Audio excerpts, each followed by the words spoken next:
大家好，欢迎收看今天的节目。每个女生一定都期待能够嫁得好，嫁一个好老公是女生最大的事业，如此才能让自己幸福一生。但这种福气是前生修来的，并非人人都有。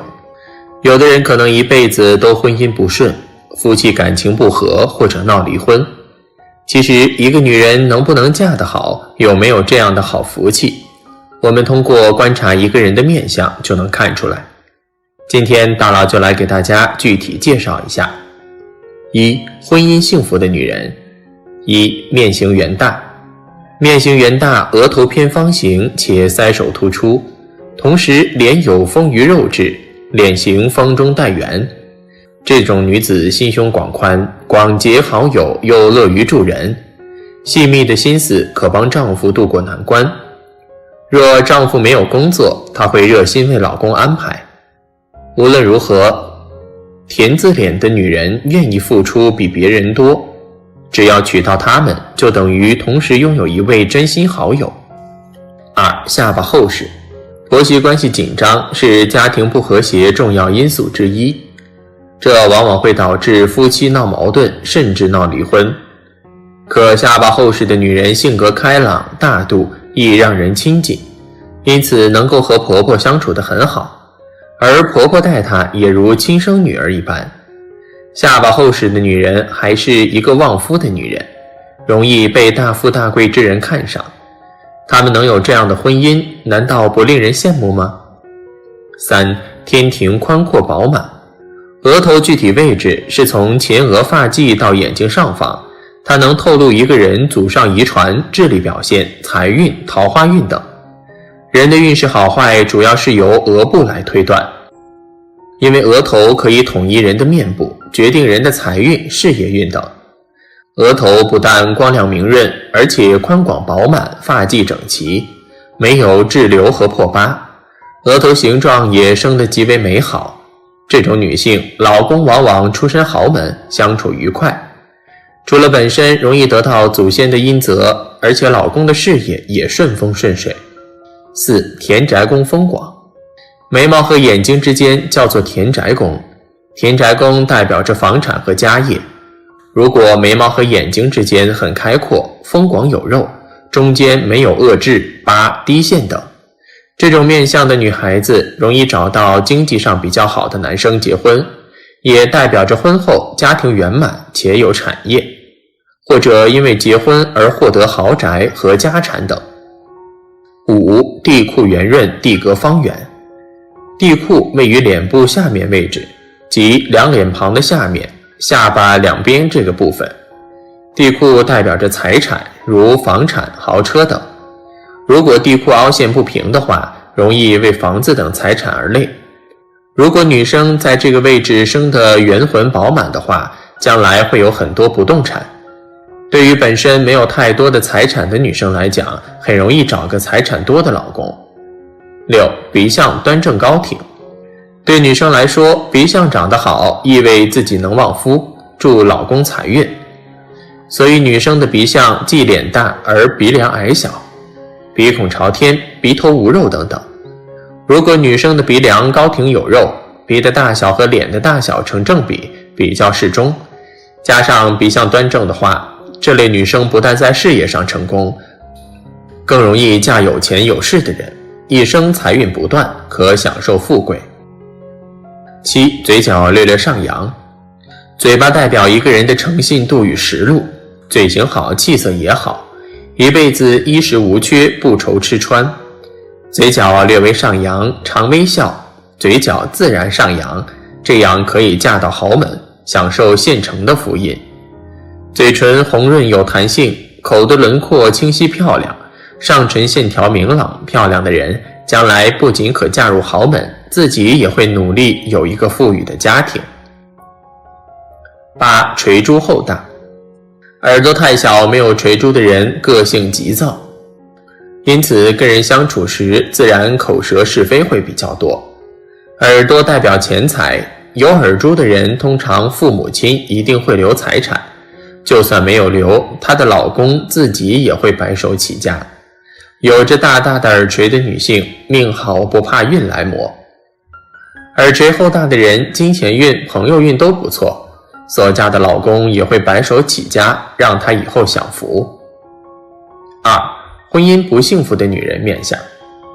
1. 眉毛与眼睛长得很近。如果眉毛与眼睛距离很近，这在面相学上被称为离愁相，又叫长恨相。这种面相的女人感情波折，落花有意，流水无情。这种女人经常处于单相思状态，饱受相思之苦，但是感情往往没结果，一生纠葛不断，容易陷入三角恋情，福气浅薄。2. 嘴唇薄，嘴角向下。这种面相的女人性格孤僻冷漠，为人高冷，且生性悲观消极，喜欢抱怨，说话刻薄，凡事做事做人都特别消极，喜欢用语言攻击别人，所以没有什么朋友，别人都对人敬而远之。这种性格的女人容易得罪人，遭人嫌弃，一生运势都不好。3. 鼻梁起结突出。如果一个女人的鼻子太过扁平，这种人大多没有自信，性格内敛且逆来顺受，喜欢依赖别人。如果是鼻梁高挺且扭曲有节的话，这样的人往往性格倔强执拗，比较偏执，并且性格强势，不懂包容退让。这样性格的人一旦吵架，一定要吵赢为止，长此以往和丈夫的感情容易破裂，婚姻波折。4. 人中平平，额头大又突出。人中代表一个女人的生殖能力，如果人中平平的话，此人先天肾气不足，生育能力较差，或者需要调理才能够生育。额头则代表智慧，如果一个女人额头大，人中平，说明这个女人非常聪明，而且性格孤傲，感情上也是比较强势的。这种女人很有野心，希望在事业上能有一番成就，但是婚姻难顺心，子女运也不太好。5. 面大鼻小。在面相中，鼻子代表女人的肤性，假如女生的面部大而鼻子生得小，在爱情婚姻中属于付出的一方，不容易得到男方的助力，物质生活需要多靠自己打拼。尤其是鼻梁低、鼻翼小的女生，很难拒绝别人的追求，不能多为自己考虑。6. 眼尾或眼角下方有痣。在女性面相中，有2个部位的痣需要特别注意，一是眼尾处的痣，此为夫妻宫，此处有痣代表感情不利，婚姻不利，容易多波折，嫁到不该嫁的人。另一个部位是眼角下方生有痣，这就是相学中所说的泪痣。有这种特征的女人大多心软易动情，会比较多愁善感，在感情上也容易被对方欺骗，生命中可能会有多段恋情。7. 颧骨高。颧骨高的女性比较强势，对感情的控制欲望比较强，很少会做出让步。第一天居士建议此类女性择偶时要多注意另一半的健康，尽可能的少选体质弱的男性。8. 人中有杂纹。在鼻子下方生有杂纹的女性，容易受到男性的哄骗，其人心地软，具浪漫主义。假如碰到异性的苦苦追求，容易感情冲动，且这类人不太会注意对方的为人，只在乎对方的热度与浪漫。9. 脸盘宽大。脸大妇人多不孝，这样的面相女人往往与公公婆婆的关系极度紧张，一旦离婚则没有回婚的余地了。腮下无肉，脸盘过大，俗称柿饼脸的女人，不仅飞扬跋扈，如生横肉，还心肠狠毒。两腮枯陷，腮部反青黑，有纹的女人更是孤苦无依。10. 鼻子大而露骨。女人的五官比例中，鼻子偏大，而且准头和鼻翼都十分露骨，鼻孔偏大，鼻骨有暗纹、隆起，生灰痣都属于鼻相差，非常多人误解，鼻子越大的女人，丈夫就越好。鼻子过于大，不仅不代表好的婚姻，反而代表着……大家好，欢迎收看今天的节目。从面相角度说，并不是漂亮的女人就一定可以给老公带来好运，反而有时候是典型的克夫相。对于女人而言，假如知道自己克夫，就应该想尽办法改善自己所存在的问题，尽自己最大努力去完善自己，争取做到彻底改变自己的命运。而对于男人来说，如果知道这个女人克夫，你也可以采取一些措施和手段来达到化解夫妻矛盾的目的。那么到底什么面相的女人才是真的克夫呢？娱乐圈里哪些人是克夫相的代表呢？有克夫相又该如何化解？接下来大佬带大家了解一下。一、克夫相的特征。一、人中带痣，嘴巴大且嘴唇厚。人中带痣，嘴巴大且嘴唇厚的女人，为人比较能言善辩，并且会容易与其他人树敌。在感情方面会比较注重肉欲，容易受诱惑。在23到28岁，极容易因为抵挡不了诱惑而出轨。他们婚后也容易挑剔另一半，一旦另一半无法满足自己的某些私欲，他们容易与对方发生冲突，极其容易发生婚外情，另一半容易因此而名誉受损。而他们天生比较情绪化，容易对孩子使用暴力，与孩子的关系也不会太和谐。二、天庭带疤，眼睛凸且大，鼻梁起结。天庭带疤，眼睛凸且大，鼻梁起结的女人，为人脾气比较暴躁，做事也不考虑后果，人际关系不会太好，并且他们虚荣心比较强且高傲，需要另一半对自己千依百顺，否则易对另一半诸多苛刻。婚后他们大多容易因为一些杂事而与另一半发生摩擦，即便另一半有意回避，对方仍会抓住另一半某些弱点喋喋不休，是典型的克夫相。而他们也喜欢控制孩子的行为，一旦孩子不按自己的要求去做，他们容易一哭二闹三上吊。三、颧骨高且无肉，下巴尖且歪。声音粗，颧骨高且无肉，下巴尖且歪的女人，声音粗的女人，为人比较自私，做事也不会站在他人的角度思考，而且个性比较强势，容易与人起冲突。在事业方面容易遭人算计，在感情方面容易让另一半有压迫感。婚后他们家里大多数会阴阳失调，另一半大多需要付出更多的忍让。在32到35岁，是他们极容易因为某些流言蜚语或是亲戚的问题而导致与另一半发生磕碰的，容易因此而让另一半的事业急速下滑。孩子方面，他们命格子女运浅，比较难以怀孕。四、眼珠呈3、4白，皮肤暗黄，人中歪。眼珠呈3白、4白，正常人是呈2白，眼珠偏上或偏下就会呈3白状，眼珠子过小居中就会呈4白状。皮肤暗黄、人中歪的女人是典型的克夫相，也就是我们相里所说的杀夫相。她们自身的运势不佳，事业运也比较容易低迷，容易付出而无回报。婚后她们容易比较多疑，一旦另一半与某些异性走得比较近，他们容易因过度怀疑而做出某些伤及另一半的事情，最终容易因此而让婚姻波折。而子女方面，他们是难以与子女有共同的话题，且易与对方发生摩擦。五、子女宫里现无肉，鼻子高挺无肉，嘴巴尖。相学里的子女宫，也就是处于眼睛的下方隆起的那个部分，学名叫卧蚕，就是我们常说的下眼睑、眼袋，都是属于子女宫的。同时子宫宫也称为泪堂。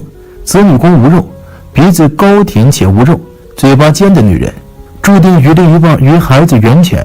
他们婚后容易因为自己的情绪问题而不断折磨另一半，并且他们生殖能力比较弱，一般比较难怀孕。在36到39岁，亦因为自己的无理取闹或是偏激的行为而导致另一半的身体受损。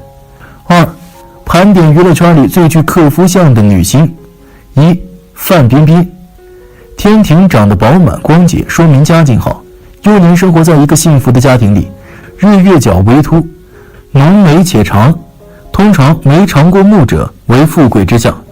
印堂光洁而两眉宽阔，印堂为官密，说明是个上进心强、有抱负的人。双目有神而带财，非常好强，为达目的而愿做出任何付出。鼻为财星，他的鼻挺而直，年上瘦上隆起，兰台庭位丰厚，说明身体健康，财运很好。在流年上，每管30到35岁的运程，眼管35到40的运程，鼻管40到45的运程。范冰冰这几个部位都不错，所以青年和中年的运势都比较好。她面相上最差的是耳朵，长得轮飞扩反，非常叛逆，必招来诸多麻烦和流言。但晚运就越来越差了，下巴管晚年运程，她的脸太尖削，奴仆宫不饱满，波池、地库、金驴等处都不太好，所以晚景很差。范冰冰也只会旺自己，不会旺子旺夫之相。2. 孟广美。孟广美的那只轮飞扩反的耳朵，娱乐圈只有范冰冰那只耳朵能与之相比。长着这种耳朵的人很不安分，为达目的不择手段，但往往聪明反被聪明误。孟广美无疑是性感美丽的，但五官长得太长，腮颐空虚，耳朵奇怪，注定了一生的感情波折。3. 张小慧。长得天庭饱满，地格方圆，鼻梁挺直，原本属于非常完美的相，但她的相败就败在眼睛。眼睛大有神才是好事，但神光外泄就是败相了。从面相上看，张小慧肾气极旺，表明性情开放，且属性欲极强型。她的眼睛有点上三白，很难控制自己的情绪，容易沉浸于物质世界和情欲中不能自拔。4. 李嘉欣。鼻梁圆直，桃花运旺，耳廓反，性格叛逆，下巴尖，人性淡薄，意志不坚定，桃花眼，感情波折多，身体高瘦，腿太长，对女儿有情伤，恐她一生无后。美则美矣，但要她旺夫就别指望了。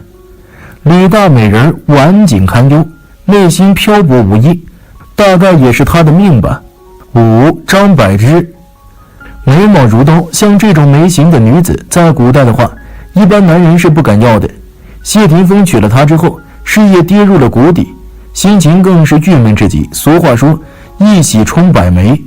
倒了霉的谢张夫妇拼命生孩子，用喜来化解近几年的霉运，但化解得了一时，化不了一世。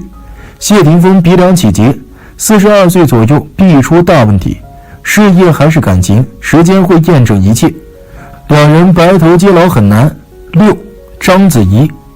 脸型小巧，虽然精致，但不够大气。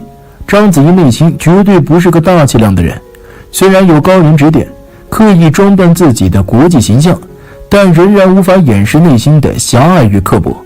章子怡桃花极旺，绝对是个指望自己不忘男人的主。7. 刘晓庆。两拳比一般女性粗大，而且向前突出，又少有肉包。这种女性的行为粗鲁，个性颇顽强，但极有魄力，非常压的。很多时候，这种女人的丈夫都是比较软弱胆小和自卑感较重的。若是遇到个性较强的男性，不消一刻便会闹翻了，又怎会有结合的机会。8. 王菲。高颧骨，三白眼，粗眉毛，这种面相是克夫型子的面相。王菲的歌唱得好，事业成功，但她过得并不比一般人幸福。命理中刑克太重，后来经高人指点，王菲开始信佛做善事，以期改变命理。信佛做善事后，王菲的内心平静了很多。3. 化解严重克夫的4种方法。1. 推迟结婚时间点。此方法既有意避开克夫最厉害的时间段，比如李女士1995年之前不结婚，而在1995年流年乙亥结婚，则前面婚姻感情方面的悲剧就不会出现。而且因为李女士自1996年起基本上是一路运行财官旺地，故即便是克夫，再也不至于把老公往死里克了。2. 推迟生育时间点。推迟生育时间怎么可以减弱克夫之力呢？因为在八字命理中，子女为食伤，而食伤是克制夫星的。子女的出生犹如女命主食伤的现实到位，自然会大大加重克夫的实际力量。因此，从命理学上讲，合理调配生育子女的时间，不仅可以协调夫妻关系，促进夫妻婚姻关系的稳固，而且可以减弱女命克夫之力，有可能避免克夫的婚姻悲剧。3. 保持夫妻的空间距离。命理与常理是相通的，夫妻俩若相克，只要保持一定的空间距离，就可以减弱或者解除相互之间的克力。大佬曾给一客户预测时，断其已经离婚，客户即刻反馈没有离婚。大佬告诉客户，若没有离婚，夫妻俩一定是聚少离多。客户回答道，的确是这样的，老公原来是某国企的法人代表，由于涉及经济方面的官司，已经出去避风头多年没有回家了。4. 用风水优化生活环境。从风水命理上讲，是什么的命局，往往就会生活在一个什么样的风水环境当中。一个克夫的生辰八字，他的家居环境中必定会有各种不利老公的风水布局，而这种不利的风水布局形成的负能量气场，日积月累对人施加影响，终有一天自然就会爆发出来。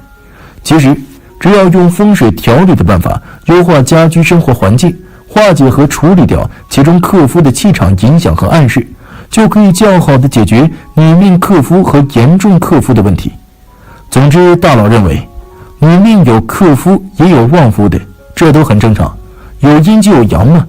关键在于我们务必要以积极的心态去面对这些，克夫的去努力化解，旺夫的则大家好，欢迎收看今天的节目。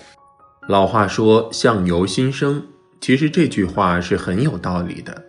一个人的面相可以看出内心世界，而心态则影响了性格，性格又决定了命运。所以通过观察一个人的面部来判断其未来的命运，这是一种通用的办法。那么生活中我们怎么通过观察面相来算命呢？好命和苦命的面相都有哪些特征呢？下面大佬就来仔细分析一下。1. 如何通过看命运。1. 看额头。一个人的五官形状可以反映出命运，有时候还能反馈出健康方面的问题。就比如额头是面部的中心，同时也是四肢的中枢地带。额头的形状如何，也可以窥见出一个人的性格命运。通常来说，额头浑圆饱满的人命运比较好，财运方面不缺，家境较为富裕，性格心态也不错，是有福气的面相。2. 看嘴巴。另外，有出纳宫之说的嘴巴也能反映出一个人的口才如何，衣食方面是否丰厚，从嘴巴的弧度以及嘴唇上是否有痣，也能看出这个人的异性缘如何，对待感情的态度是否专一。通常来说，嘴唇上长痣的人，这两方面的运势都不会太差，为人往往风趣幽默，颇受异性的喜爱。3. 看眼睛。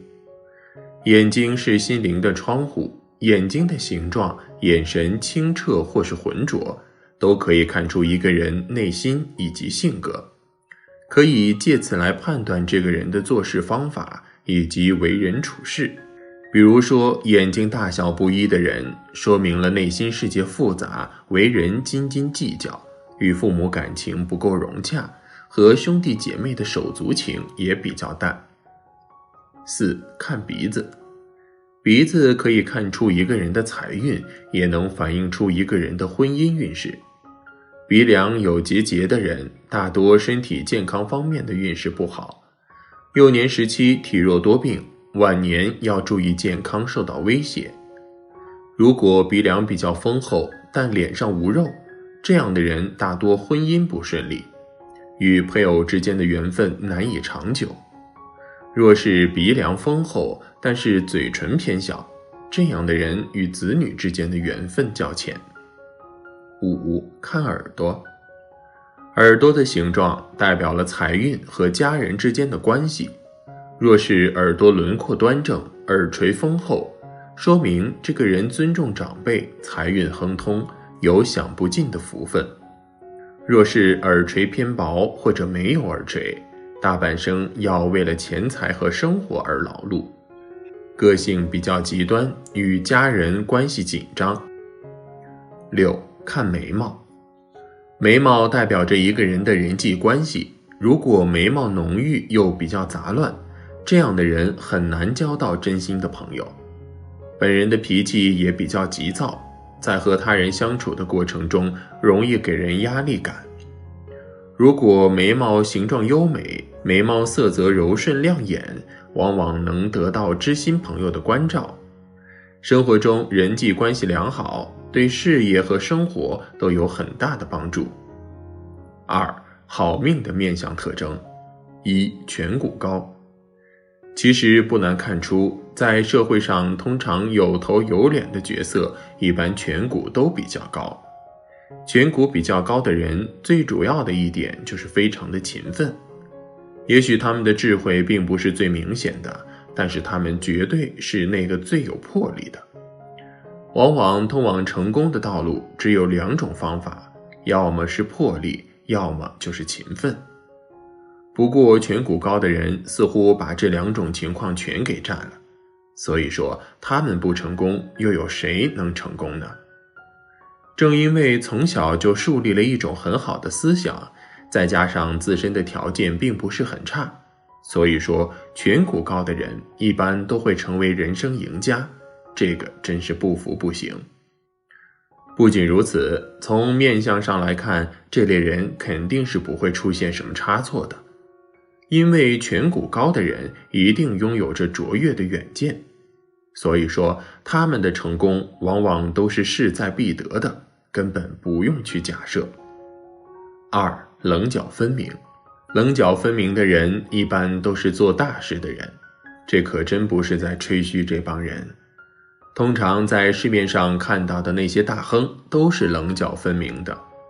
棱角分明的人通常长得都很好看。其实有的时候能够迈入成功，或者说迈入富贵之路，通常都跟外在条件挂钩。也就是说，长得好看的人，他们的机遇往往要比长得一般的人要多得多。所以说，这些人的富贵运通常都是由外在条件生成的，但是他们的硬件也并不是很落后。通常棱角分明的人都有着非常扎实的基础，并且脾气也是非常好的。通常通往富贵之路的人都拥有一个好脾气，也正是好脾气打下的基础，才会让他们拥有更多的财富。如果一个人脾气不好，而且思维也不强的话，那么基本是不可能出现辉煌成就的。所以说，这类人基本都是必然富贵的。3. 嘴角上扬。嘴角上扬的人一般运气都是绝佳的，因为他们乐观，他们好学，这样的人基本是不能够触碰到任何坎坷的。而且嘴角上扬的人特别乐善好施，也正是因为这一点的存在，他们可以笼络大批人心。当笼络大批人心之后，又会有什么事是做不成的呢？所以说，嘴角上扬的人之所以富贵，完全是因为他们太过于了解人性。也正是因为如此，他们从小就拥有着笼络人心的远见。不论是亲戚还是兄弟，又或者是点头之交的朋友，他们都可以将这些人成为自己的心腹，而且这些人也真的非常愿意为他们效劳。所以久而久之，身边的人多了，嘴角上扬的人就会展开自己的洗脑招数，让所有人都为自己效力。通常也就是在这个时候，他们开始逐渐地成为了富贵的人。所以说，这样的面相很容易就能够将一个群体缩成一团，为自己卖命，有钱的生活也就随之展开了。3. 命苦的面相特征。1. 眼角下垂。眼角下垂一般表示这个人上进，为达目的不罢手的性格，做事方式都很理智积极，可以说天生就是为了工作而忙碌，典型的工作狂。表面上这样的人任劳任怨，一脸无辜，看起来好欺负的样子，但是他们懂得为人处事的道理，讲究做人的原则，没有谁可以无缘无故被人欺负，所以当他们受到外界不公平的待遇或者欺负的时候，会反击愤怒，反抗到底，讲不出一个理所当然来，绝不罢休，就像是对待工作那样一丝不苟，一点亏都不可以吃。所以他们会一直操劳下去，永远在忙碌中度过，但是他们乐在其中，享受着自己的劳动成果，他们觉得苦尽甘来才是硬道理，所以一切都是值得付出。付出不一定有收获，但是不付出一定没有收获。2. 头尖额窄。头尖额窄的人从小家庭条件很差，贫困的农民家庭，从小就要帮父母操持各种各样的家务活，包括农活。每天除了上学写作业就是干活，干家里干田地里的农活，只要是能使得上力的都会帮着家里干。从面相上来说，这样面相的人爱面子，他们在外可能不承认自己的真实家庭环境是怎样的。人与人之间的攀比也是每天必备的把戏，他们从来不会把自己最贫困的一面在人前表现出来。自尊心过强，他们心里明白自己的出身家庭条件，但是怕大家知道后会对自己另眼相看，瞧不起的眼光影响其在外的形象。尽管在学习生活上数一数二，但内心还是在贫穷出身上纠结痛苦着。为什么不能出生在一个优越的家庭里？这样可以有经济条件学到更多的东西，不用干那些粗活、累活、脏活。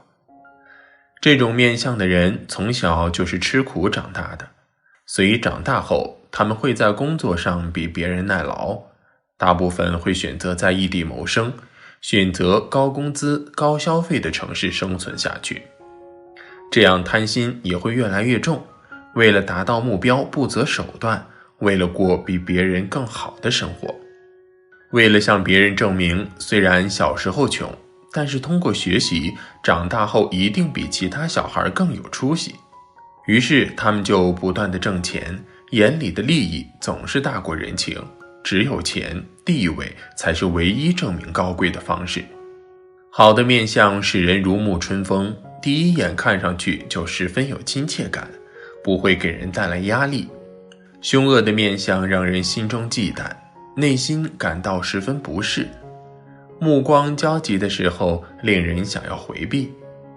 不过面相是一门深奥的学问，大多数人都只能研究一些表面的皮毛，想在这个领域做到专业级别，还是需要依靠日常生活中的累积以及。大家好，欢迎收看今天的节目。几乎每个人的身上或多或少的会长几个痣，有的是先天就有，有的则是后天生长。从面相学的角度来看，痣对于个人运势也有着很重要的影响。今天大佬就为大家介绍11颗对人的财运、健康以及感情运影响都比较大的恶痣，建议这些痣一颗也不要留。1. 眉眼间有凶痣，感情不稳定。眉眼之间的部位在相学中称为田宅宫，代表着一个人的心性、田宅和家庭关系。如果眉眼之间长有凶痣的话，代表着动荡不稳。一方面指的是工作和事业方面比较动荡，容易出现大起大落的现象；一方面指的是家宅不稳定，经常容易搬家。这种人大多内心非常的不安定，喜欢瞎折腾，经常喜欢东奔西跑。对待感情也是如此，缺乏专一和忠诚，换对象也比较频繁，感情不稳定，婚后家庭关系不够和谐。2. 额中有凶痣，事业不顺。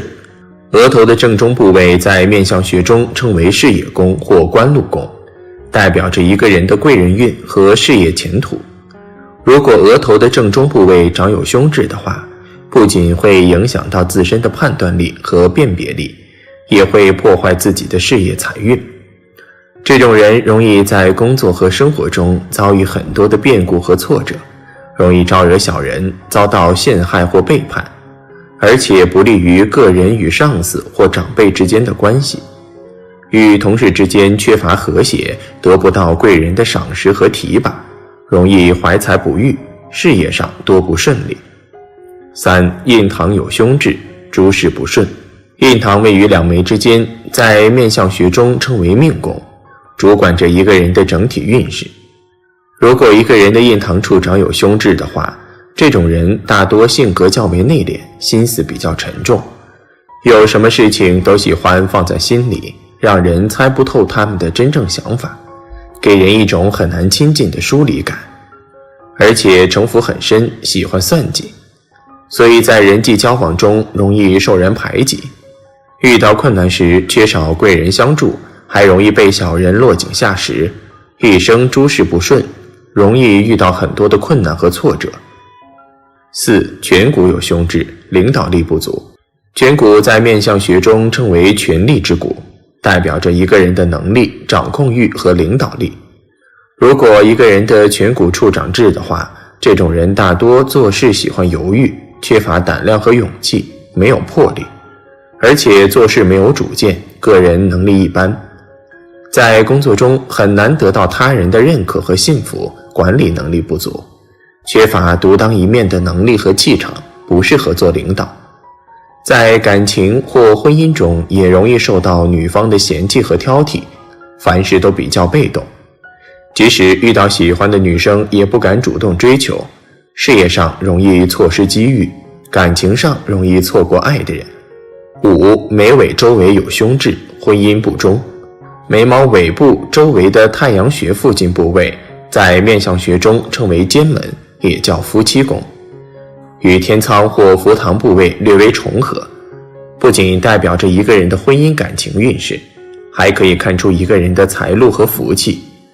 如果一个人眉尾处长有凶痣的话，男人比较多情，女人则内心不定，在感情方面比较花心和多情，容易三心二意，缺乏家庭责任心，婚后容易有第三者插足，使得财路运势也受到破坏，容易发生婚变。6. 眉头有凶痣者，易犯口舌官司。眉毛在相学中称为兄弟宫或情缘宫，左眉代表着兄长和姐姐，右眉代表着弟弟或妹妹。眉头主感情，眉尾主理性，也可以看出一个人与同事、朋友、亲人或爱人之间的关系。如果一个人的眉头部位长有凶痣的话，这种人大多感情比较淡薄，做事缺乏理性，内心特别的自私，物质欲望极重，性格和脾气也比较急躁，容易因为利益或金钱与兄弟姐妹或者爱人的朋友之间发生纠纷或矛盾，为了利益甚至可以六亲不认，家庭关系难和睦，经常容易发生口角或争吵，严重者甚至还会惹上官司。7. 痣长在臂后，感情不顺。如果手臂的后方长痣的话，这颗痣在相学中称为单身痣。这颗痣对于人际关系非常不利，也不利于个人感情运势和家庭关系的和睦，异性缘比较差，与恋人之间容易发生矛盾和争吵，与家人之间不和睦。长有此痣的人感情运势大多比较坎坷，即使能够成婚，婚后生活也不如意，有离婚的风险。未成婚时容易长久单身，成婚后婚姻不稳定，容易孤独终老，一生比较清苦，最好点掉。8. 脚后跟长痣，一生奔波。脚代表着一个人的行动力，一般来说，脚底的痣皆为吉痣。如果脚后跟部位长有黑痣的话，这颗痣称为晦气痣。长有此痣的话，走路就像脚后拖着镣铐一般，非常沉重，影响自身行动力，代表着做事容易遇到各种麻烦和阻碍，还容易与人发生口角和争执。人生比较大起大落，麻烦是一波接着一波，从来没有安生过，整天就像脚踩着晦气一般，干什么事情都不顺心，还是点掉为好。9. 胸口长痣，众叛亲离。胸口部位代表着一个人的志向和心胸，如果一个人的胸口正中部位长痣的话，这颗痣在相学中称为狼心狗肺痣。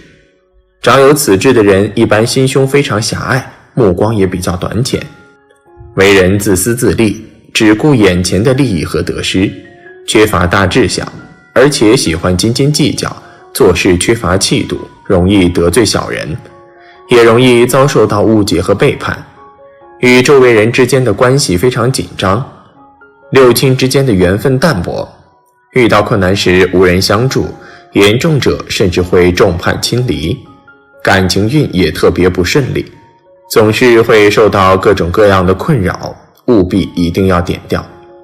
10. 后颈长痣，情路坎坷。如果人的脖子后方中心位置长痣的话，这个部位在相学中称为苦情痣，也为靠山痣。长有此痣的人一般贵人运较好，事业发展比较顺利，但是感情运非常差，经常容易陷入到暗恋或苦恋之中，很难遇到自己的正缘。虽然用情非常专一和真诚，但情路特别坎坷，一生都在为情所困。这种人大多性格温和，但是不善交际，待人真诚，非常适合作为伴侣。如果与这种人结合在一起的话，生活一定会非常幸福。所以身边如果有这种人，最好不要错过。11. 右手和右手臂背面长痣。晚景凄凉。如果右手的手背上长痣的话，这颗痣称为败财痣。长有此痣的人一般比较有才华，很有艺术方面的天赋，但是花钱没有规划，挣钱快，花钱也快，钱财都是左手进右手出，没有理财和存钱意识。若是右手的小臂中间外侧长痣的话，这颗痣称为多情痣。长有此痣的人一般烂桃花比较多，为人也比较多情和花心，虽然很受欢迎，但感情不顺利。若是右手臂的臂弯外侧长痣的话，这颗痣称为运色痣。长有此痣的人一般思考力不足，而且体质偏弱，一生多败少成，非常坎坷，因此建议大家一定要点掉。如果你身上有这些恶痣，不想点也可以。正所谓有心无相，相随心生；有相无心，相随心灭。其实只要试着改变你的人生观。大家好，欢迎收看今天的节目。克夫相虽然现在时代开放，但是很多时候男人都希望自己娶到的妻子不是克夫相的。对于男人来说，一个真正的好老婆不单单要有高挑的身材，漂亮的脸蛋，女人不克丈夫，而且能旺夫才是最重要的。那么怎么才能看出女孩是不是克夫呢？我们可以通过面相去观察什么样的女人克夫，分别从颧骨、额头、眼睛、牙齿等几个五官部位去分析克夫的女人面相。接下来就跟大佬一起来看看吧。1. 剑锋鼻，鼻子中央皮肉紧绷，明显的露出骨来，形成了鼻骨如刀锋般突出，这便是相学中所说的剑锋鼻。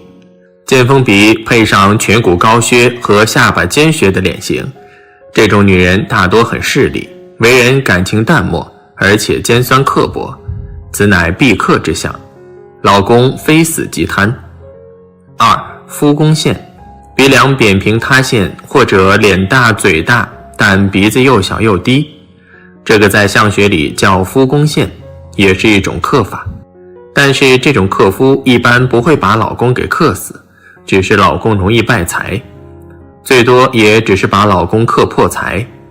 因为这种女人胆子小，又处处会牵制老公的行为，比如投资什么的。3. 颧骨高，眼入凶光，颧骨过高且露骨，以超过丈夫为标准，都是比较典型的克夫相。一个女人最重要的就是目光柔和，如果眼光犀利，或漂浮不定，或死气沉沉，那就不好了。4. 眼眶宽大，还有一种就是眼眶宽大，但眼白很多，眼珠在眼眶内打转。眼眶宽大本来是好相貌，但是眼白一多就变成了3白眼或者4白眼，此又是大克之相。3白眼的人大多对丈夫的健康不利。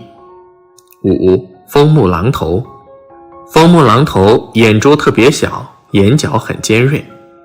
古人说其会克夫的，生活表现是无论是行路或坐立，都似在低首沉思。6. 下三白眼。下三白眼这种眼的眼珠生得比较细，而且向上吊起，明显地露出一大片眼白，与眼睛的下半部令人看起来有一种很不舒服的感觉。有三白眼的女性容易贪欲心重，这种女性很有才干，更有一种很强的奋斗心，做起事来必定要做到为止，因此有三白眼者会夺走丈夫。7. 颧露克夫。要观女性是否克夫，首推颧骨，次看鼻。首先来说，一说女性颧骨的看法，女人的颧骨跟男性的颧骨颇有不相同之处。男人颧骨以高、大和丰满为佳，而女性的颧则以高和大为克夫。所谓克夫相的颧高，两颧比一般女性粗大，而且向前突出，又少有肉包。这种女性个性颇顽强，但其有魄力，非常难得。很多时候，这种女人的丈夫都是比较软弱胆小和自卑感较重的。8. 鼻削如刀，克夫相。鼻削如刀，鼻子很高和脸之间过渡很陡直，鼻的中央皮肉拉得很紧，没有一点肉，形成了鼻骨两侧如刀锋切割般，这便是相学中说的剑锋鼻。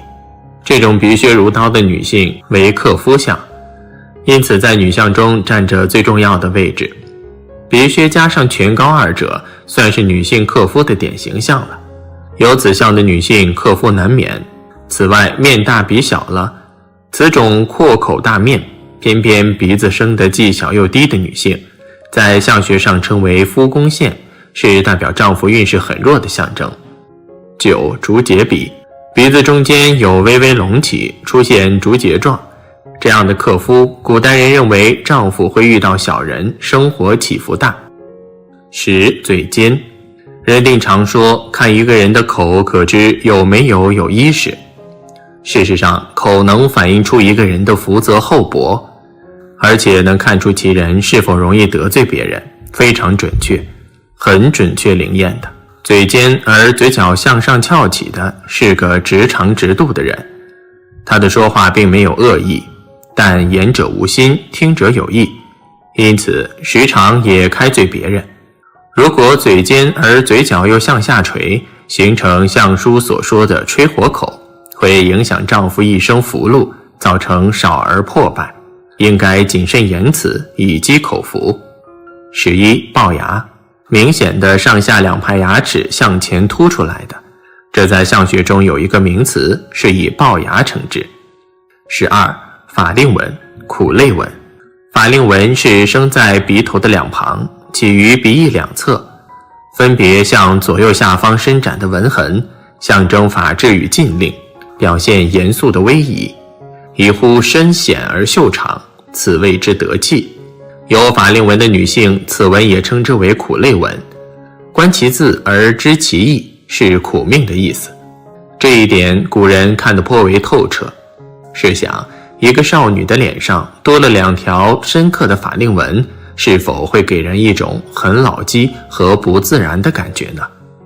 事实上，用科学的角度去分析，可发现一个人在哭时、发愁时和发怒时，法令便会自然升起来。如果一个人在早年便时常的不开朗，时常哭、愁或怒的话，此处定会渐渐形成深刻的纹理，这是完全符合生理相理和心理相理的原则。13. 谢幕。2只眼睛很明显的带有三角，单眼皮，而且眼盖比较浮肿，眼珠上吊，露出了眼睛的下三白来。这种眼很可怕，相书称之为谢幕。14. 眉低压目。眉毛的位置升得高与低，直接对命运和性格有所影响。因此，我们在看眉毛时，必须先就眉毛高低来做一个比较。比如说，一个人眉毛升得很好，但偏偏很低，即所谓眉低压目。本来眉好的人，智慧很高，聪明，性格开朗，但眉低便大大影响了这种好的素质。但眉低之人性格善变，怕事，做事急躁，没耐性，易于受他人的支配，自信心不足。15. 妖王相，眼睛伸得很圆，眼白多和黑睛少，眼神又呆滞，难长寿，也同时克夫寿命。克夫相有几种特征：颧骨突出无肉，三白眼，鼻子长得不好，这几种是非常典型的克夫相的面相。男人们注意了，若是遇到这样的女人，那么就得小心再小心了。16. 耳翻颧突，耳朵轮飞扩反，性格叛逆，如果再配凸颧的话，耳廓就会破财，颧骨凸就会克夫，轮反加上颧突就会破产离婚。耳朵单薄，耳轮外翻的女子，家庭观念淡薄，容易见异思迁，而颧骨突露者更是不可取之女。相书云：颧骨高，杀夫不用刀。17. 身体羸弱，阳目似白，身体虚弱多数为脾胃失和。脾胃在生活当中代表财产，而阳眼人性格凶暴，容易走极端，阳精凶狠，似白妨害丈夫。香港某女演员似白眼，狂扫夫家，致使夫家举债度日，这是比较轻微的，如果严重者，丈夫横祸丧身。18. 喉结和牙齿突露，行克夫宫。相书云：颧高齿突必克夫，女子颧骨高耸，肩削无肉的，克夫最重，往往生离死别就在此处。女子喉结突露，女子男人生阴，其心雄盛，没有女子九转之温柔，性情高亢，不懂得忍让之道，往往社会处事异性化，而婚姻同性化。牙齿突暴，性格激进，难有容人之量，实为女人之大忌。19. 无事生非，发厚发硬，女人头发粗硬的性子倔强，事事都不服输，不肯屈就于人，此等性子最是克夫。头发过于浓密的女子，做事没有远见，偏于自私自利。蓬头乱发之女子，因为头发为肝气之主，是肝气舒缓的外现，那么蓬头代表肝气郁结，脾气秉性坚宁无常，没有仁爱之心，没有合作同情的认知，多惹是生非，树敌过多，败家败业。20. 额方眉粗，女人额头太方的不服管理，心性过于野性，男人无法驾驭，经常向外跑，觉得男人不如自己而轻视丈夫。额头太方的女子性格刚强，不易驾驭，家里关不住，属于事业型女子，往往抛夫。大家好，欢迎收看今天的节目。可能我们每个人身上都会有痣，只是多少不一样，所长的地方也不一样。痣可以分成好多种，但是用最简单的方式概括，那就是好痣与坏痣。有的人也会为了美观就跑去点痣，但是他们不知道，有些痣是真的不能点，因为那是你的财运和运气。假如你把它点掉了，你的财运也会跟着被破坏。那哪些痣是身上隐藏的财富痣呢？大佬接下来带大家了解一下。1. 太阳穴上有痣。太阳穴在相学中被称为迁移宫或驿马宫，代表一个人的旅途、远行、升迁以及移民等等信息。如果说这个部位有了大的伤疤，或者是颜色发黑的恶痣的话，那就表示他们的运势遭到了严重的破坏。尤其是经常在外面跑生意的人，会遇到各种各样的阻挠，收入甚微。但如果这个部位长的是颜色有些红润的小痣，那就算是吉痣，是吉象之兆。有这种志向的人聪明能干，事业心很重，通常都可以通过自己的实力在职场或生意场上站稳脚跟，闯出一片天地。再加上他们财运很好，做事情比较容易成功，赚钱能力自然也是厉害，一生不缺钱财。2. 颧骨有痣。颧骨在相学中是代表着权力和威严，而女人的颧骨除了代表职权以外，同时也还能从颧骨看其老公的一些信息。如果说颧骨轻微有些凸起，并且有肉包裹，颜色红润，也没有任何的疤痕破坏的话，那就表示此人拥有一定的社会地位或者是权利，能够有较高的收入，而且人脉资源极好，能够得到贵人的扶持和帮助。那么在颧骨部位长痣，并且痣的颜色是黑亮而不是灰黑的，这种人一般财运都非常好，做事情比较容易赚钱，不会因为钱财而犯愁。他们聪明能干，反应快，又具有经商头脑，善于交际，一般都有好的人际关系，所以赚钱对于他们而言是很容易的事情。3. 眉中藏痣。眉毛在相学中代表兄弟宫，虽然没有其他部位重要，但也能通过眉毛来了解一个人的运势以及命运。眉毛顺滑而又浓密的人，通常运势都不错。那么眉毛的中间有痣，有眉里藏金之说，无论男女都非常聪明能干，具有大智慧，赚钱能力一流。因为眉毛里面长的痣是暗痣，古代志向学中有说，暗痣比明痣要好，有暗财的意思。那么眉毛里面有痣，也就表示此人正财、偏财都比别人略胜一筹，一生不缺钱。4. 下巴有痣。下巴在相学中代表田宅宫，在古代是跟田地、住宅有很大的关联，在现代的话则代表动产和不动产，以及财运和运气等等。下巴长得圆润饱满的人一般都有较好的运势，尤其是偏财运方面，总能够收到意外之财。下巴长痣的话，则表示此人财路宽广，运势较好，赚钱门路很多。他们大多数家境优越，有机会接受良好的教育，又能够得到父母长辈们的支持和帮助。这种志向的人财运好，能力强，不仅正财进账快，偶尔还有一些意外之财到账，所以他们的生活大多都是富裕的。5. 头顶有痣。头顶上长痣是长在头发里面的，也称作是暗痣。长在头顶的痣是发财痣，也是贵人痣。有这种志向的人比较少，也不太容易被发现。这种志向的人聪明伶俐，能力强劲，财运也好，无论从事什么行业，做什么工作，都可以赚取很多的钱财，日子过得逍遥自在。他们不仅自身厉害，赚钱能力超强，身边还有贵人相助，在自己有需要的时候为自己提供支持和帮助，使他们的事业进展顺利，工作职位升迁很快。6. 脚底有痣。都说痣易藏不易露，痣越长在不显眼的地方越好。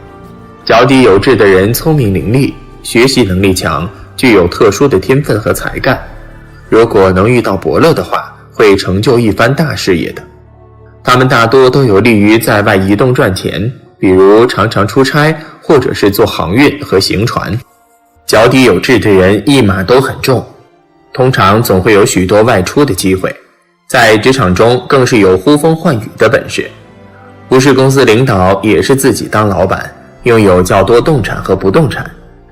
这种志向的人不是特别精明，但却很会做人，低调谦逊，容易得到身边人的支持和帮助，因此也更容易在事业上做出一番成就。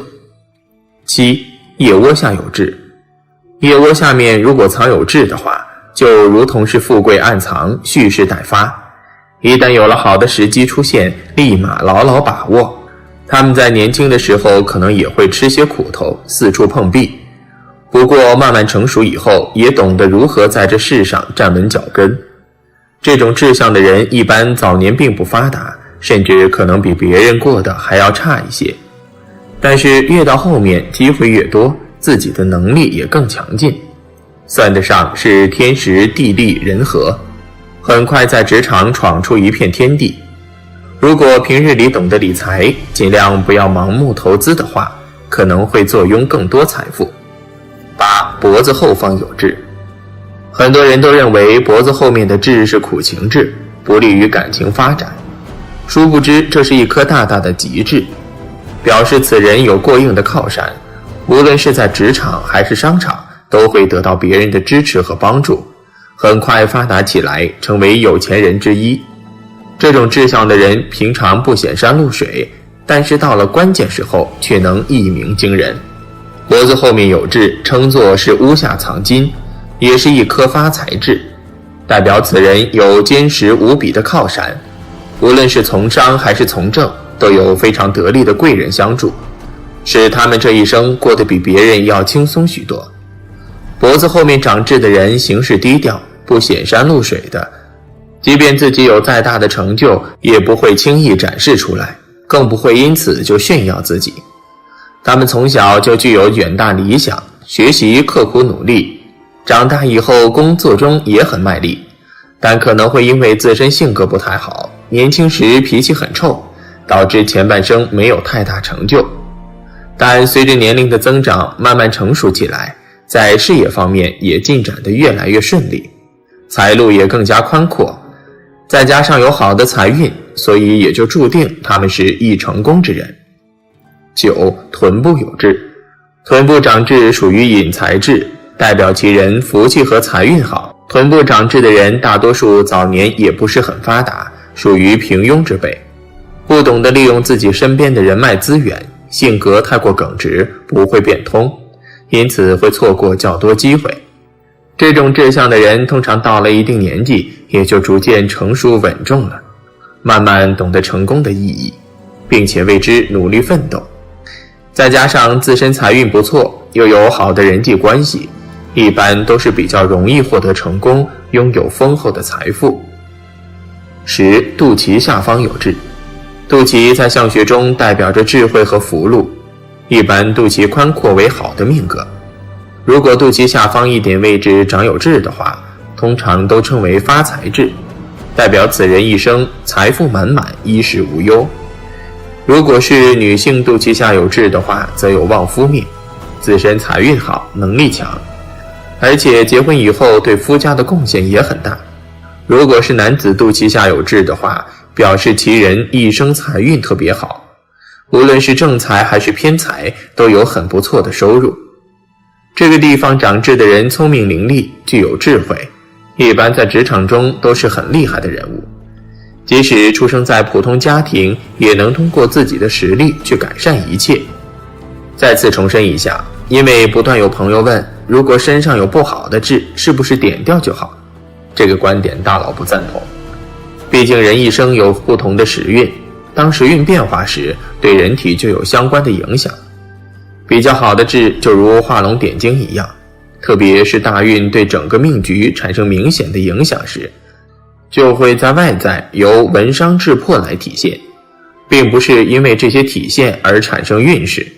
就如有的人运势变化影响是长瘤子，是不是把瘤子切了，运就不变化了？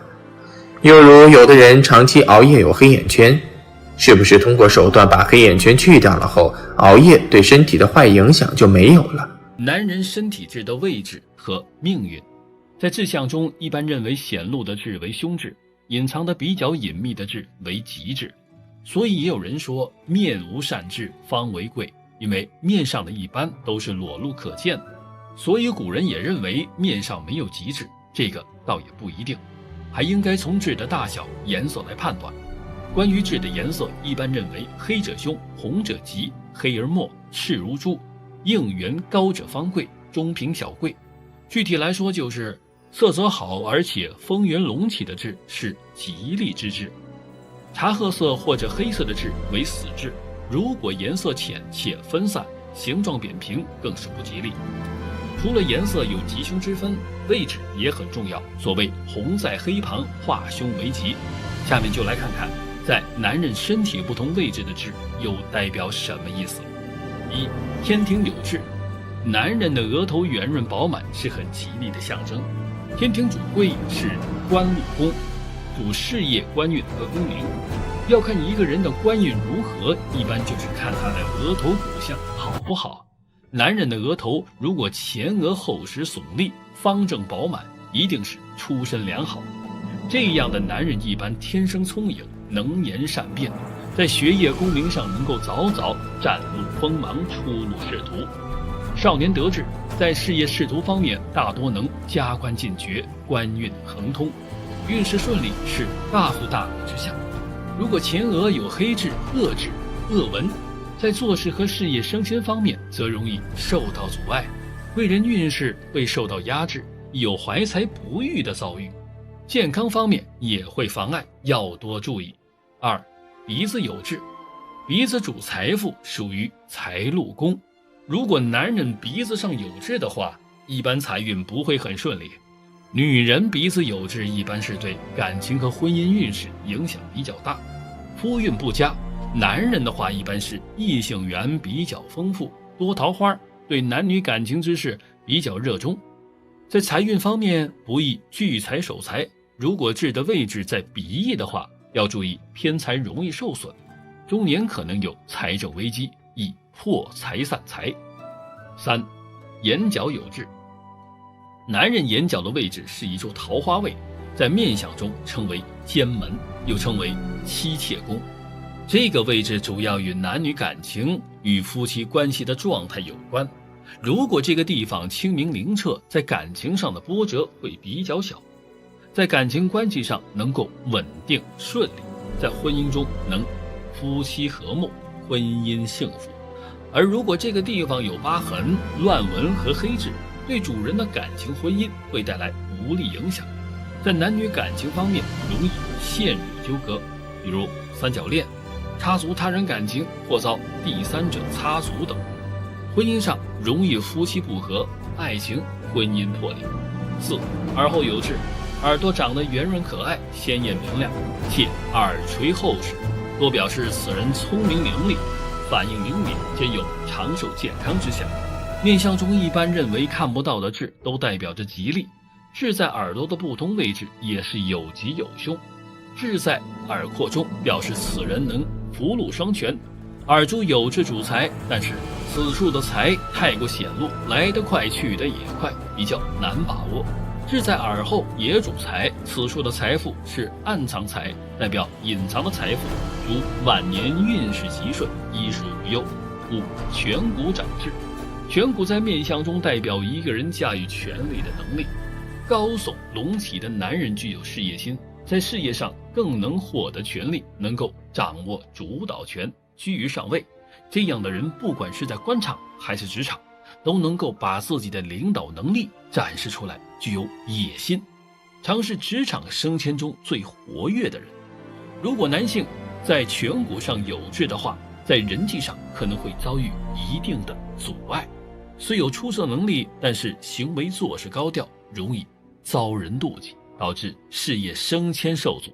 要注意防小人的同时，也要注意调整自己待人处事的态度。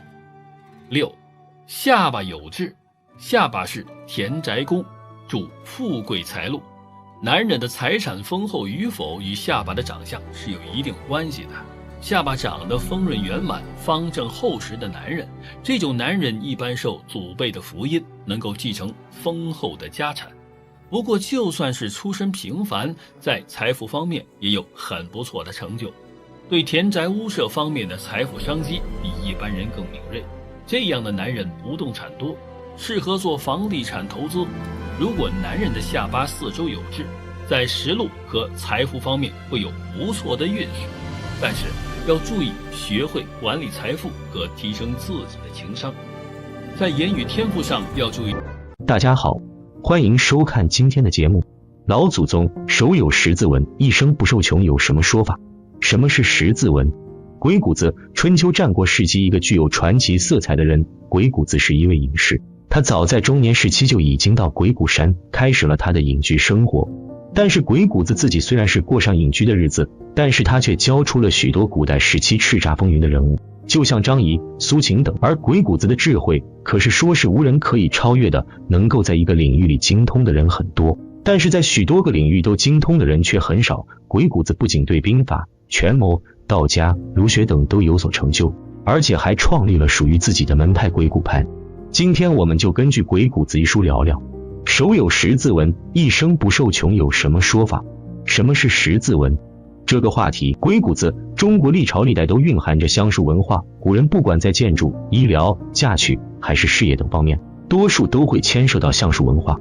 手相文化历来受到古人的重视，据记载其起源地有三，分别是中国、印度和西洋三支。在民间，手相文化更是历史悠久，绵延不绝。古代相士在给人观相的时候，除了手相，多半还会观其面相、骨相等等。随着时间的流逝，手中的掌纹亦会因时间而发生改变，所以古人通常就会利用手指的粗细和纹路的变化来预测未来之事。在古印度的一些壁画中，还残留着一些关于古印度的手相记录，足以说明手相文化在古印度的流行程度。此外，中国的手相文化最早可以追溯到3000多年前的周朝时期，那个时期手相就已经开始盛行。但是要说到手相文化的完整论著，那就是西汉女相学家许父的《许父相法》一书。此书不仅是中国最早的一本具有系统性的相术论著，还为后世相学名家所借鉴，将手相列为人相学中的一个部分。民间关于掌纹的俗语数不胜数，其中鬼谷子有一句说的是手有十字纹，一生不受穷。顾名思义，古人认为一个手掌中拥有十字纹的人，一生都将不会受穷挨饿，是富贵之人。很多人或许疑惑，十字纹跟一个人的穷富有什么联系？所谓的十字纹，就是指手掌中的十字形状的纹路。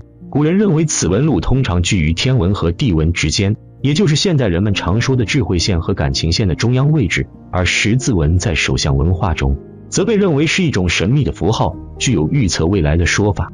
十字纹不管是在左手还是在右手，都被古人认为是具有远见和才能的人。鬼谷子之所以认为十字纹神秘，是因为十字纹最早是源于阴阳之说。他们认为在盘古开天辟地之时，阳为天，阴为地，万物乃阴阳之气所化，而人也是这万物中的一员。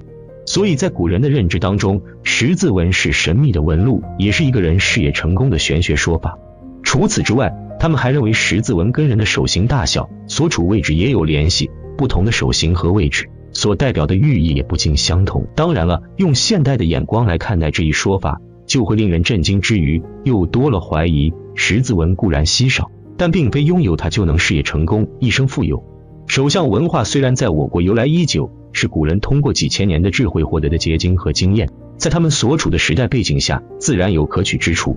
但是随着社会的发展和科技的发达，这些说法带有主观意向，不被人所接受。鬼谷子手有十字纹，一生不受穷，现在看来更是一种强调十字纹稀少、罕见的想法。所谓的一生不受穷，则是在这种罕见的情况下，通过自身的努力实现生活的价值，自然就会是一生富贵、衣食无忧了。鬼谷子集毕生心血，为后人留下《鬼谷子》一书，其领域涵盖管理、商场、职场、处事等各个领域，以精彩纷呈的故事呈现鬼谷子的智慧谋略。鬼谷子作为道家的经验总结，它融汇了鬼谷子毕生学术研究的精华，其价值是不言自明的。这本书被后世称为智慧禁过，旷世奇书。第二，手相里有大学问。古代为何常说女人指头短，不缺吃河川？古代人信奉鬼神，对于人的生辰八字更是深有研究，而在一众神鬼之说中，相术成为了传统文化不可缺少的一部分。通过日常生活经验，将人的生死轮回归类为天命，算命先生成为一大职业，就连皇宫都有专门叩拜天命设计的青天剑。而随着时间演变，到了现代，所谓玄学被人们按上迷信头衔，流传至今也仅剩下在街头巷尾的各个小摊位，其中最为出名的莫过于看手相。对于古代人来说，封建时代想要知道一个人一生的故事，就要通过看手相来知天命。就连现代也有看手相纹路知道运势的说法，具体准不准，其实没有依据，都只是一种推测和心理暗示，只能说信则有，不信则无。对于掌纹的研究，最知名的莫过于对女性手掌的探究，其中更是流传下女人指头短，不缺吃河川的俗语来。那么这句话什么意思呢？有道理吗？事实上，这句俗语的诞生其实和民间生活离不开关系。因为我国古代对农民的压榨，许多村里人都没有读过书，对于所谓事实没有依据，大多将愿望寄托在外物上，通过对生活经验的总结，编造出一个又一个俗语，再加上点神话色彩，造就出独特的句子。而这些俗语本身其实并没有什么依据。所谓女人指头短，不缺吃河川，也只是和那个年代女性的地位有关。众所周知，古代女人的地位是比较低的，大多数女性一辈子都为嫁一个好人家奋斗，没有自己的追求，可以说完全是古代男人的附属工具，思想被全面禁锢。所谓三从四德，更是将女子固定成刻板模样，直到现在都没有完全剔除骨子里的乖巧。而正是因为女性思想被束缚，所以她们只能寄希望于自己的未来，期盼通过鬼神之说来安慰自己，也由此产生所谓的看手相，通过简单的几根手指幻想自己的一辈子。事实上，这是完全没有任何科学依据的。一个人的一生并不会被简单的手相定义住。而古代之所以说手指短的女人不缺吃穿，仅仅是因为手指短的女人往往从小就开始干活，指头没办法生长得更加长，所以将指头短的女人看作是有福气的女人，能干活的女人，未来大多都嫁了不错的人家。其实嫁给什么样的人，还是看自身努力。古代人说手指短的女性有福气，究其根本，也只是侧面提倡女性多干活，唯有努力才是一切的保障。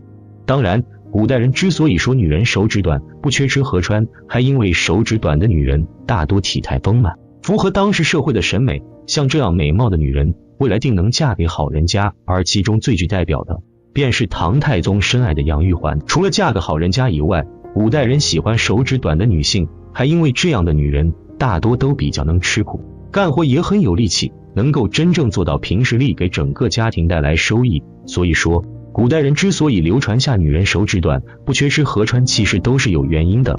放到现代来看，这句话其实有了更深的意思，那就是唯有勤劳的女人才能不愁吃和穿。而这样的女性，无论能不能嫁个好人家，靠自己也能在现代社会闯出一片天，根本无需靠男人。实际上，一个女人要想一生过好，靠的还是自己。指头的长短并不能决定一切。比如现代社会有许多依靠美貌不劳而获的女性，通过做情人的方式获取金钱，迷失在物欲横流的世界里，指头长短根本不会改变他们自身的追求。只能说，古代人凭借经验总结出来的俗语已经与时代脱轨，并不能真正影响一个人的命运。要想这辈子过得好，不是看手指的长短，而是思想的高低。唯有依靠自己，才能真正幸福生活。所谓女人指头短不缺吃和穿，放在古代就是指头短的女人体态丰满又能干，所以受到大家赏识。这样的女人一定都给家庭带来福气。而放到现代，这句话其实就是在表达勤苦的女人最好命，唯有依靠自己才能收获真正的幸福。做到自信有能力，才是真正的强人女性。